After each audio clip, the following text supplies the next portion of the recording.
کل ہم پڑھ رہے ہیں. تو کل ہم نے کیا پڑھا تھا؟ مصنف کے حالات زندگی پڑھ رہے تھے، مصنف کے حالات زندگی. بسم اللہ الرحمن الرحیم. اب پڑھتے ہیں جناب علی مشہور تلامذہ. تلامذہ کا کیا مطلب ہے؟ تلمیذ کہتے ہیں عربی کے اندر شاگرد کو. اچھا، تلمیذ اس کی جمع کیا آتی ہے؟ تلاميذ. تلاميذ اسٹوڈنٹس، اسٹوڈنٹس تلاميذ. تو کہتے ہیں آپ نے، ٹھیک ہے نا، تو اس میں سے ٹھیک ہے نا، آپ نے اپنے 55 سالہ درس و تدریس میں سینکڑوں نہیں بلکہ ہزاروں ارباب علم و فضل تیار کیے. 55 سال پڑھایا ہے، دیکھو 55 سال، 55 سال پڑھایا ہے، ٹھیک ہے نا. تو اس میں سے کیا ہوا؟ جن میں شیخ الادب والفقہ مولانا اعزاز علی دیوبندی، صدر مفتی دارالعلوم دیوبند مفتی مہدی حسن شاہ جہان پوری، صحبان الہند مولانا احمد سعید دہلوی، مولانا اکرام اللہ خان ندوی، مولانا عبدالغنی پٹیالوی، پٹیالہ انڈیا میں پتہ ہے، پٹیالوی، مولانا مفتی محمد اسماعیل بسم اللہ صورتی، یہ بھی صورت، یہ بھی انڈیا کے اندر، مولانا تقی امینی، ایسے اکابر شخصیات شامل ہیں. دینی خدمات. 22 برس کی عمر میں بزم محمودی کے ایک دانائے راز بن کر نکلے. یعنی یہ جو تھے نا، اس میں سے یہ کوئی یاد نہیں کرنا، حالات یاد نہیں کرنے. ویسے میں آپ کا کر رہا ہوں، ویسے آپ کو پڑھا رہا ہوں. اچھا، یاد شاد کوئی نہیں کرنا یہ حالات وغیرہ. اپنی خداداد، ذہانت و ذکاوت. الفاظ بھی دیکھو نا، الفاظ بھی مشکل ہیں بچوں.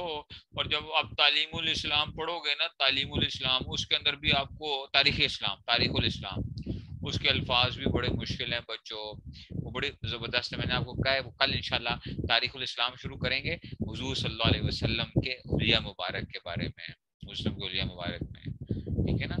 اور حضور صلی اللہ علیہ وسلم کا جو حلیہ مبارک ہے نا، وہ کیا ہے؟ اس کو پڑھنا بڑی برکتوں کی چیز ہے. اچھا، بہت برکتیں ہیں انسان کی اپنی زندگی کے اندر بھی بڑی کیا ہیں، برکتیں آتی ہیں. سمجھ آ رہی ہے؟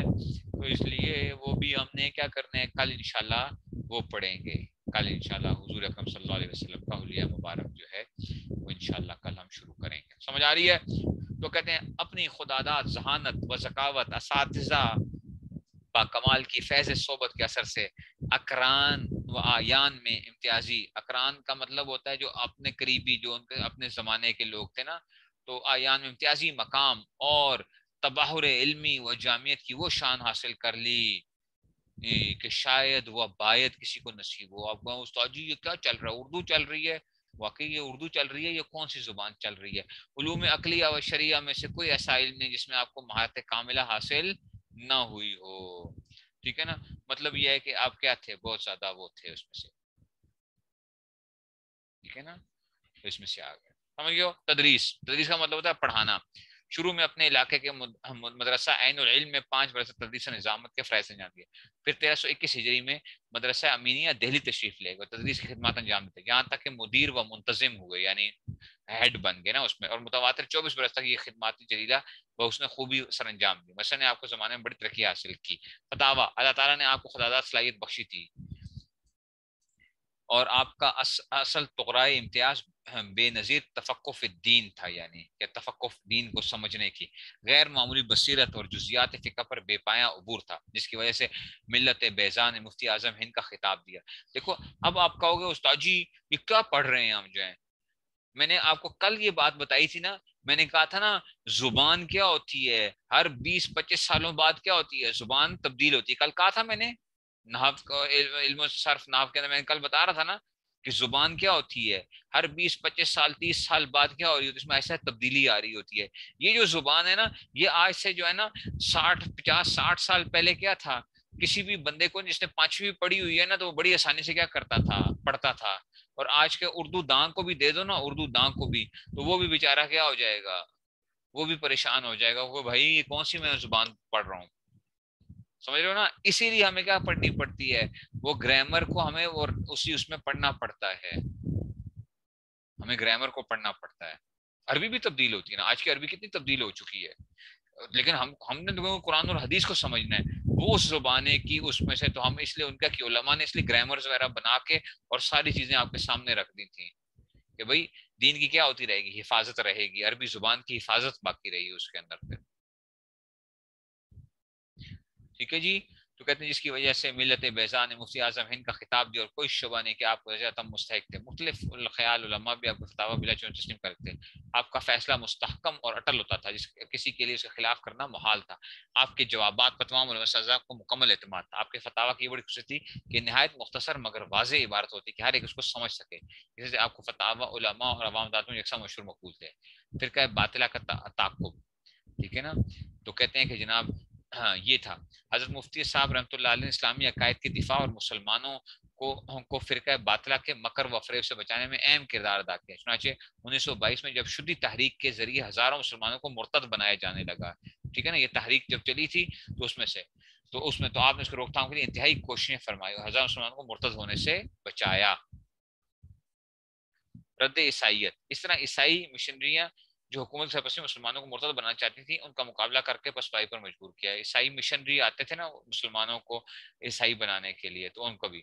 رد قادیانیت. آپ نے قادیانیوں کا بھی تعاقب کر کے ان کے حقیقی چہرے کو دنیا کے سامنے بے نقاب کیا اور ان کے پس پردہ عزائم کو مسلمانوں پر واضح کیا. سیاسی خدمات. اب آ گیا. ٹھیک ہے نا. اسلام کا دفاع, مسلمانوں کی صحیح رہنمائی اور ملک و قوم کی خدمت کی خاطر حضرت مفتی صاحب رحمۃ اللہ علیہ سیاسی میدان میں پیش رہے. چنانچہ 1919 میں جمعیت علماء ہند کے قیام و استحکام میں بھرپور حصہ لیا اور 20 برس تک اسے صدارت فرمائی. تحریک آزادی ہند, تحریک خلافت اور مختلف سیاسی تحریکوں میں شرکت اس کا واضح ثبوت ہے. انہیں سیاسی سرگرمیوں کی بنا پر مفتی صاحب کو 17 جمادی الاولیٰ, یہ لفظ جمادی الاول نہیں ہوتا, لفظ کیا ہوتا ہے جمادی الاولیٰ. ٹھیک ہے. یہ لفظ جمادی الاول نہیں پڑھنا چاہیے, جمادی الثانی نہیں ہوتا, جمادی الاولیٰ. ٹھیک ہے نا. 17 جمادی الاولیٰ 1350 ہجری میں 6 ماہ کی جیل کا حکم ہوا. دوسری مرتبہ 1950 ہجری میں 18 ماہ کی جیل کا حکم ہوا. خدا صلاحیت ہے اور عمدہ صاحب. آپ بلند پایا وہ بے مثال فقیہ و محدث ہونے کے ساتھ ساتھ ادب و شاعری میں اس مقام کے مالک تھے کہ آپ کے کلام پر قدما کے کلام کا شبہ ہونے لگتا ہے. حساب و ریاضی میں تو مشکل سے کوئی عالم آپ کا حریف ہو سکتا ہے. یعنی حساب بھی آتے تھے, اچھا ریاضی میتھمیٹکس کے اندر بھی بڑے ماہر تھے. اس کے ساتھ ساتھ خط نسق و تعلیق میں بھی آپ کو ملکہ حاصل تھا. وہ بھی بڑے اچھے لکھتے تھے, کتابت بڑی اچھی کرتے تھے, نستعلیق. ٹھیک ہے نا. قدما کا مطلب قدیم لوگ جو تھے. دیکھو شاعری جو تھی نا پہلے جو شاعر کرتے نا, اب وہ آج کے لیے شاعری نہیں ہوتی ہے. اچھا جو پہلی شاعری تھی اس کا اب آج کوئی بڑا سے بڑا شاعر نکل ہے نا, تو وہ اب کیا نہیں ہے, آج کوئی غالب نہیں پیدا ہوتا. ٹھیک ہے نا. اردو کے اندر میں بات کروں گا تو ایسا نہیں ہوگا کہ غالب کوئی پیدا ہو جائے. ٹھیک ہے نا. کوئی کیا ہو جائے, مومن پیدا ہو جائے یا فلاں ہو جائے. اب تو کیا ہوتے ہیں ویسے ہی چھوٹے موٹے جو ہے نا شاعر کی. تو ہمیشہ جو تھی پہلے جو شاعری ہوتی تھی اس کا درجہ بڑا اونچا تھا. آپ کبھی علم کے مالک تھے, نہایت سادہ طبیعت, خاموشی پسند, شہرت اور نمائش سے ہمیشہ متنفر. شہرت سے بھاگو اچھا بچو, شہرت نام کے پیچھے نہیں دوڑنا, نام بڑا خطرناک ہوتا ہے. اچھا نام کے پیچھے نہیں دوڑنا. تو اس لیے جو ہے نا حساب. اچھا جی. تو اس لیے کہتے ہیں کہ جناب اور مستفتی لوگوں کے ساتھ آپ کا ترجمہ یہ تھا کہ بسا اوقات لوگ رات کے 12-1 بجے کا فتویٰ لینا تو آپ اس سے خود اٹھ کر تشریف لے آتے. لوگ مسئلے پوچھنے آتے تھے نا اور پیشانی پر بل بھی نہ آتا تھا. اللہ اکبر. ٹھیک ہے نا. آپ کی فطرت میں یہ بات بھی داخل تھی کہ آپ کسی ملاقاتی کو انتظار کی زحمت نہ دیتے. ایک مرتبہ نہیں بلکہ ہزاروں مرتبہ دیکھا ہے, کھانا کھانے کے دوران کوئی آ جاتا تو کھانا چھوڑ دیتے اور جا کر ملاقات کرتے. اور کوئی فتویٰ لے کر آتا تو جواب بھی لکھ دیتے. طبیعت بے انتہا غیور تھی, یعنی غیرت مند. کبھی کسی سامنے اپنی ضرورت یا کسی تکلیف کا اظہار نہ کرتے تھے, یعنی اپنی کوئی حاجت کسی کے سامنے پیش نہیں کرتے تھے. تعلیمی اور قومی خدمت. آپ اکثر قومی علمی اور مذہبی تعلیم مشورہ کے لیے بلائے جاتے تھے اور کئی تعلیمی اداروں کے ممتحن اور دیوبند کے مشورہ کے رکن بھی تھے. متباہر علمی مرجان تشنگانے. حضرت مفتی صاحب کے علم کی باریک بینی کا یہ عالم تھا کہ حدیث و فقہ کی چھوٹی چھوٹی عبارتوں سے بیسیوں معانی و تعداد نکال لیتے. درس بخاری یہ بھی آ گیا. اچھا اور کیا شرکت کے لیے بہت سے سماٹرا مختلف افغانستان جاوا سماٹرا, یہ انڈونیشیا. اچھا سماٹرا وغیرہ, بدخشاں, حجاز, برما, ملایا, ایران, عراق, شام, تیبر, چین سے لوگ آتے تھے. تقوی, توکل اور پاکیزہ کردار. تمام زندگی تقوی اور دیانتداری سے بسر کی. غیبت, خیانت اور انتقام کا کبھی تصور بھی آپ کے دل میں نہ آیا. سمجھ رہے ہو. تو غیبت نہیں کرنی بچو, غیبت چھوڑ دو. اچھا غیبت نہیں کرنی. ٹھیک ہے نا. اپنے مخالفوں کے ساتھ بھی نیکی کرنے کے عادی تھے.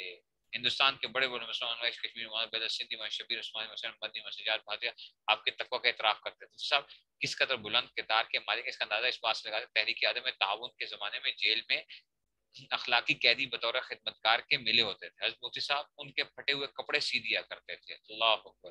اور دوسرے کام کر دیا کرتے. فرماتے تھے ان سے کام لینا ظلم ہے, وہ میرا جو کام کرتے ہیں اس کا معاوضہ ادا کرتا ہوں, حکومت کو ان سے کام لینے کا کوئی حق نہیں. مفتی صاحب میں بے نفسی, منکسر مزاجی اور تواضع کوٹ کوٹ کر بھری ہوئی تھی. اپنے ہاتھ سے اپنے کپڑے سیتے تھے اور اپنے برتن خود دھو لیا کرتے تھے. آپ معمولات کے بہت پابند تھے. وقت پر کھانا, وقت پر سونا, بیدار ہونا, وقت پر عبادت, یہی وجہ تھی کہ ضعیفی میں بھی آپ کی صحت بہت اچھی تھی. سمجھ گئے ہو؟ تو کتنے ہو گئے؟ 10:19 ہو گئے. تو بات کیا ہے, یہ آگے چل جاتے ہیں یہاں سے. تو کیا ہوا کرتے تھے آپ جو تھے, یہی وجہ کہ ضعیفی میں بھی زمانہ طالب علمی میں اپنے ہاتھ سے ٹوپیاں بن کر بازار میں فروخت فرماتے تھے اور نہایت خودداری کے ساتھ طالب علمانہ زندگی بسر فرماتے تھے. فقیر معاشی بھگوئی کے مرید تھے. آپ کے توکل کا یہ عالم تھا کہ لوگوں کے اصرار پر بھی مدرسہ کے لیے کوئی اپیل شائع نہیں کی. فرماتے تھے کہ بھائی یہ خدا کا کام ہے, وہ خود جب تک چلانا چاہے گا چلائے گا. دیانت و امانت کا یہ حال تھا کہ مثلا کہ ایک ایک پیسہ نہایت احتیاط خرچ کرتے. رفیق سفر سفر حج میں مفتی صاحب کے ذوق و شوق پر اس کا عجیب جب سما ہوتا تھا. تصانیف کیا ہوتی, البرہان, رد مسلمانوں کے مذہبی وہ آگے. ٹھیک ہے جی, تو یہ آگے کیا کریں بچوں؟ اچھا جی چلو بس پھر کیا کریں پھر.